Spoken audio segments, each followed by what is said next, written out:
একটা লোক না আমাকে কুর্নিশ বলেছে, জোরে জোরে হাততালি দিচ্ছিল। আর সেটা দেখে সমস্ত কোর্টটা হাততালিতে ভরে গেছে মা। অগ্নিজিৎ মুখার্জি মাথা নিচু করে দাঁড়িয়েছিল। আমি তোর কাছে হাত জোড় করছি মা, তোর সব মাত্র ঋণ শোধ হয়ে যাবে।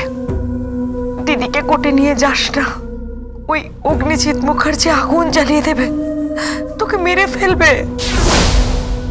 তুই ওদেরকে চিনিস না, আমি চিনি। ওরা কত বড় ক্ষমতাশালী বলতো মা, ওরা কত বড় ক্ষমতাশালী, কত বড় রাজনীতিবিদ বলতো। ওই কিরণকান্তি ব্যানার্জি, কৃপান ব্যানার্জি কত বড় রাজনীতিবিদ বলতো। রোজ রোজ ওদের পেপারে নাম বেরোয়, কিছু না কিছুতে ওরা জড়িত আছে। ওরা তোকে মেরে ফেলবে মা। ঘরে ঘরে শত্রুতা করিস না মা, ঘরে ঘরে শত্রুতা করিস না মা। কি আজকে যখন আমি কোর্ট থেকে বেরোচ্ছিলাম, একটা লোক না আমাকে কুর্নিশ বলেছে। তালি দিচ্ছিল মা, হাততালি দিচ্ছিল মা, জোরে জোরে জোরে হাততালি দিচ্ছিল। আর সেটা দেখে সমস্ত কোর্টটা হাততালিতে ভরে গেছে মা। সেই লোকটার মুখটা দেখে আমার খুব আনন্দ হয়েছে মা। লোকটার মুখে চোখে কি তৃপ্তি ভাবতে পারবে না মা। আর সামনে অগ্নিজিৎ মুখার্জি মাথা নিচু করে দাঁড়িয়েছিল, কারণ সে জানতো যে সে কেসটা হারবে, জেতার আর কোনো জায়গা ছিল না। আমি ওই লোকটার মুখের দিকে তাকিয়েছিলাম। তুমি ভাবতে পারবে না ওই লোকটার মুখে চোখে কি তৃপ্তি মা। আমাকে বারবার কুর্নিশ জানাচ্ছে আমি তার অহংকার মা।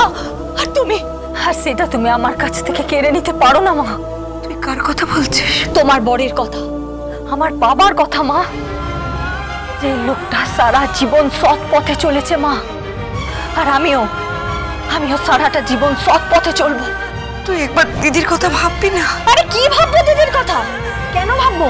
ও তো ভাবেনি মা, ও তো ভাবেনি। তোর মতো একটা অসহায় মেয়ে যে কিনা পরিচারিকা, তার যখন শ্লীলতাহানি হয়েছিল, ও তো ভাবেনি মা ওর কথা। উল্টে দিনের পর দিন দিদি প্ল্যান কষে গেছে, ছক কষে গেছে যে কি করে ওই কৃপান ব্যানার্জিদের বাঁচানো যায়। যদি আমাকে সত্যিকারের ভালোবাসতো না, যদি এই পরিবারের প্রতি ওর বিন্দুমাত্র কর্তব্য থাকতো, তাহলে আমার নাম ভারিয়ে সাত্বিক মুখার্জির সাথে দিনের পর দিন ফোনে কথা বলতো না মা।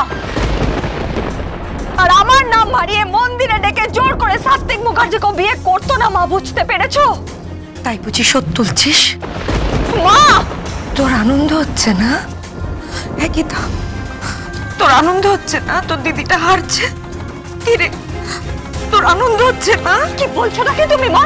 দোহাই তোর, আমি তোর মা, গিনিও আমার, গীতাও আমার, আমি কোথায় যাবো বল? মাফ করো মা।